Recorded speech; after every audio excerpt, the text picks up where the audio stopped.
मला असं वाटतं की विधानसभा निवडणुकीनंतर जे निकाल लागले तेव्हाही मनसे प्रमुख राज ठाकरे यांनी हा विषय समोर आणला की मतं गेली कुठे. मतं गेली कुठे हा तेव्हाही त्यांनी प्रश्न विचारला, आम्ही विचारला, काँग्रेसने विचारला, महाराष्ट्रात राष्ट्रवादी काँग्रेसने विचारला. इतकंच काय, संविधानाचे निर्माते डॉक्टर बाबासाहेब आंबेडकर त्यांचे नातू ॲडव्होकेट प्रकाश आंबेडकर यांनी सुद्धा हा प्रश्न विचारला. ते कोर्टात गेले.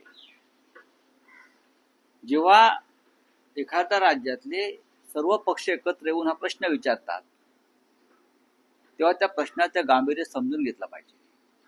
मतं गेली कुठे महाराष्ट्रातली हा प्रश्न आजही कायम आहे. 8 महिन्यात भले देवेंद्र फडणवीस किंवा त्यांच्या बरोबरच्या त्यांच्या टोळीतले लोक जनतेने आम्हाला कौल दिला वगैरे सांगत असले तर ते खोटं बोलत आहेत. जनतेनं यांना कौल दिला नाही आणि मतं चोरली.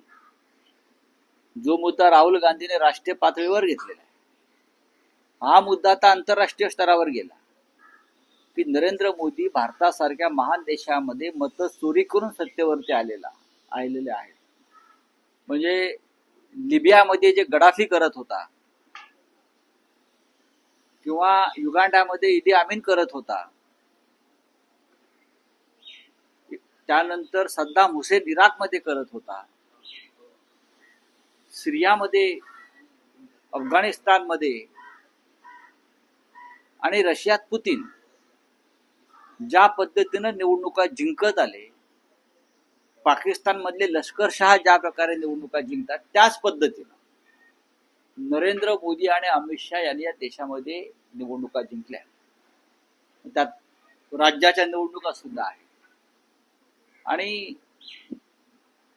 शिवसेना प्रमुख उद्धव ठाकरे असतील, मनसे प्रमुख राज ठाकरे असतील, त्यांनी महाराष्ट्र आणि राष्ट्रीय स्तरावरती आता बिहारमध्ये जी यात्रा सुरू आहे मतचोरी विरुद्ध, ती राहुल गांधी, तेजस्वी यादव त्यांनी हा मुद्दा लोकांच्या घराघरापर्यंत पोहोचवलेला आहे. महाराष्ट्रातली मतं गेली कुठे हा प्रश्न जो आहे, हा प्रश्न अत्यंत महत्वाचा आहे.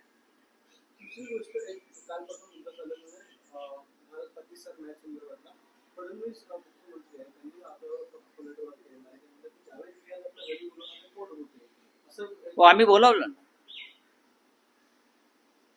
जावेद मियादाद हे स्वतः बाळासाहेब देवेंद्र फडणवीस हे अर्धवट ज्ञानी आहे.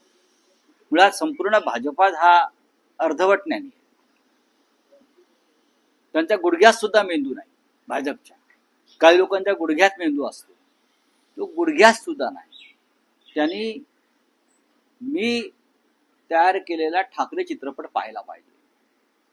त्यांनी बाळासाहेब ठाकरे, माननीय हिंदू हृदय सम्राट यांच्या त्या काळातल्या मुलाखती समजून घ्यायला पाहिजे. ते पुस्तक जे आहे एकवचनी, त्यात बाळासाहेबांनी भूमिका स्पष्ट मांडलेली आहे. दिलीप वेंगसरकर, क्रिकेटपटू दिलीप वेंगसरकर हे जावेद मियादादला घेऊन अचानक मातोश्रीवर आले. आणि जावेद मियादाद का आले होते? बाळासाहेबांना विनंती करण्यासाठी आले होते. काय विनंती करायला आले होते? की भारत पाकिस्तान क्रिकेट मॅचेसला विरोध करू नका, पुन्हा मॅचेस सुरू करा. बाळासाहेबांनी तोंडावर काय सांगितलं? काय सांगितलं? दहशतवाद आणि क्रिकेट एकत्र चालणार नाही. टेररिझम अँड क्रिकेट ते एकत्र चालणार नाही. जोपर्यंत काश्मीरमध्ये पाकिस्तानचा रक्तपात जो सुरू आहे, विरोध करू नका, पुन्हा मॅचेस सुरू करा. बाळासाहेबांनी तोंडावर काय सांगितलं? काय सांगितलं? दहशतवाद आणि क्रिकेट एकत्र चालणार नाही. टेररिझम अँड क्रिकेट ते एकत्र चालणार नाही. जोपर्यंत काश्मीरमध्ये पाकिस्तानचा रक्तपात जो सुरू आहे, तो थांबत नाही, तोपर्यंत मी भारत पाकिस्तान क्रिकेटला परवानगी देणार नाही. मिस्टर फडणवीस, तुमच्या नरेंद्र मोदी सारखं शेपूट नाही घातलं बाळासाहेब प्रेसिडेंट ट्रम्प समोर किंवा पाकिस्तान समोर किंवा चीन समोर. ऑपरेशन सिंधूरच्या वेळेला काय म्हणाले मोदीजी? रक्त आणि पाणी एकत्र चालणार नाही, वाहणार नाही. आणि आता क्रिकेट चालतंय. बाळासाहेबांनी तोंडावर सांगितले मी आजतला, चाय पिया और निकल जाओ.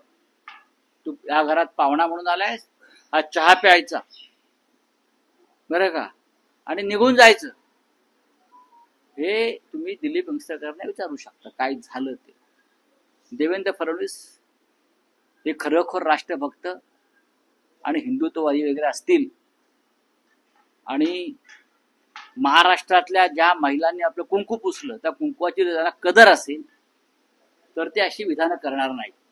जावेद मियादाद, जावेद मियादाद, अरे सोड ना, आताच बोला हो. आरसा आहे, तुम्ही आरशाची फॅक्टरी काढली आहे ना बेल्जियमला जाऊन. बेल्जियमला चांगले आरसे मिळतात. आरशाची फॅक्टरी यांची आहे ना भाजपल्यांची. पहा, नागडे दिसाल तुम्ही त्याच्यामध्ये. त्यांचा आरसा आहे, पहा तुम्ही, नागडे दिसाल स्वतः, नागडे पाहाल. काय सांगताय तुम्ही? पाकिस्तान बरोबर क्रिकेटला तुमचा पाठिंबा आहे का एवढं सांगा, होय की नाही. हे फालतू जावेद मियादाद, निकोण वासिम अक्रम विक्रम बोलू नका.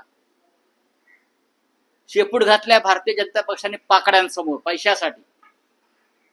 हे काय तुम्ही कोणाची तरफदारी करताय देवेंद्र फडणवीस? कोणाच्या? लाडक्या बहिणींना काल काहीतरी राख्या बांधून घेतल्यात. ज्यांनी 26 महिलांनी कुंकू पुसलं त्या तुमच्या लाडक्या बहिणी नाहीत? पेलगावमध्ये भारतीय जनता पक्ष म्हणजे खोटेपणाची फॅक्टरी आहे.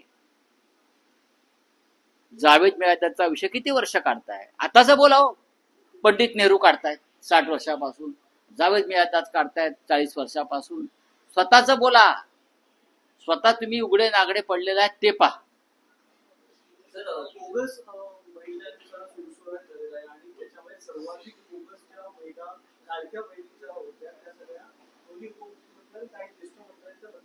नक्कीच आहे. आपापल्या मतदारसंघामध्ये बोगस लाडके भाऊ लाडक्या बहिणींना पैसे वाटप करून यांनी मतं विकत घेतली. त्याला हा सुद्धा गुन्हा मतचोरीमध्येच जातो. हा जो गुन्हा आहे लाडक्या बहिणींना बोगस, लाडक्या भावांना, लाडक्या आजोबांना बहिणींचे पैसे देऊन जी मतं विकत घेतली, हा गुन्हा सुद्धा मतचोरीमध्येच मोडला जातो. मिस्टर फडणवीस, मिस्टर मिंदे आणि मिस्टर अजित पवार. ठीक आहे, चलिए. सरकारला सवाल केलाय, सुप्रिया सुळेंनी सरकारला सवाल केलाय की मी माझ्या पैशाने मटण खाते, माझ्या पांडुरंगाला मटण चालतं. मग ठीक आहे ना, मग असं त्यांना त्यांच्यावर आक्षेप कोणी घेतला मटण खाण्याचा? टीका केली त्यांच्यावर. करू द्या ना, टीका करायला काय? यांना टीका करण्याशिवाय येतं काय? या महाराष्ट्रामध्ये मटण खायला बंदी आहे का? महाराष्ट्राचा मराठा धर्म जो आहे तो नष्ट केलाय का कोणी? तसं असेल सांगा. कोणी काय खावं हे तुम्ही ठरू शकत नाही. खावं ना. बरं, फडणवीसांना सांगा तुम्ही चोरून काय खाता ते मला माहिती आहे. फडणवीस काय शाकाहारी आहेत का? आम्हाला माहित नाही फडणवीस काय खातात. कशाला खाण्यापिण्यावर जात आहे? खाण्यावर जा. स्वतः काय खाताय? मटन चिकन का महाग झाले मार्केटला? आम्ही खातोय म्हणून नाही. जे कालपर्यंत खात नव्हते तेच जाऊन रांग लावून घेत आहेत तिथे. सोडून द्या, सोडून द्या. बोला, हिंदी में क्या है क्या?